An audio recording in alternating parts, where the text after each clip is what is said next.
had lived up in the little cottage across the way where Kit and Henry And live now. you just discovered her. Well, when? she... Had you been up Old Dublin Road before? No. And she and her brothers were selling the red house because the cottage, the yellow house, and our red house were all, and up to Juggernaut and everything, were all part of the Tudor land. Mrs. William Tudor, who had come up from Boston, and then sort of enticed other friends like the Perrys, the Moffats, and the Little Lyons, and so forth. They all were friends of their parents were all friends of Mrs. William Tudor. So there was this little Boston enclave up there. So it all seemed really quite amazing. But anyway, I do remember shortly after we came here, I can't remember how we got in touch with cousin Elsa, but we did, Elsa de Pierfer. And she came for dinner and one night, and I remember she was talking about the Venusians, and Dad and I had been living in Italy for a year, and we'd also spent 2 or 3 months in Venice when he was attending a big congress, International Congress of Architects, the Chiam School of Architecture, and so we felt very comfortable with Venetians, but we'd never heard of Venusians. And I do remember this darling, she was really pretty elderly at that point, but very lively woman, talking with great interest and passion about the Venusians. And I remember looking across the dinner table at Dad, and we tried so hard not to laugh when we realized she was talking about people from Venus. And she had these tapes. Have I told you about Yeah, you told me about that. Wow.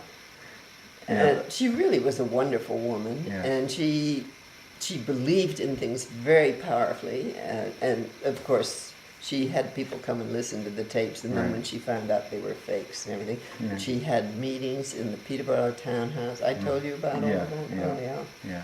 Anyway, and then it just turned out that there were daughters of hers who lived in the area, Kay Gilbert, Dodo Daniels, and all of a sudden there were all these really, really different, distant cousins of Dad's that he'd never heard of.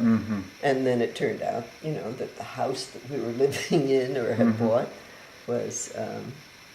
had been originally entered the Tudor family. It was really an amazing kind of thing. We were even a jade plant that was in the house had been there since some distant cousin of Granddad's had it. I mean, it was really quite extraordinary.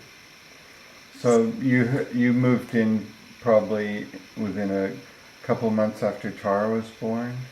No, because we had promised Dorothy Leyland we'd stay in her house.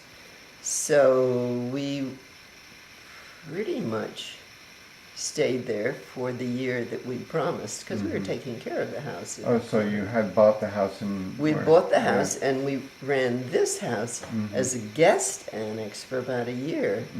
Everybody... You can't imagine. I started keeping a record of how many overnights and how many visitors we'd had.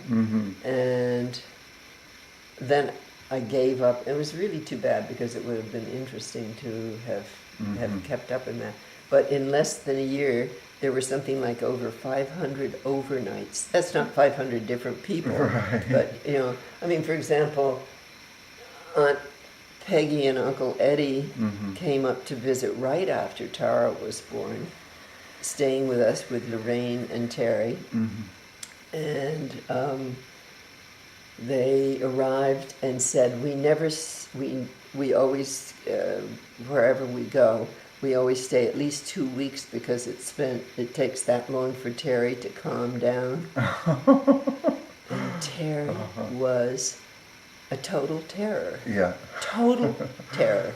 Every single, all day long, but also every single night, we would be having drinks and supper and hoping to have drinks and supper. And it would take about 2 hours for him to calm down. Aunt Peggy, he'd be running, screaming around, and Aunt Peggy would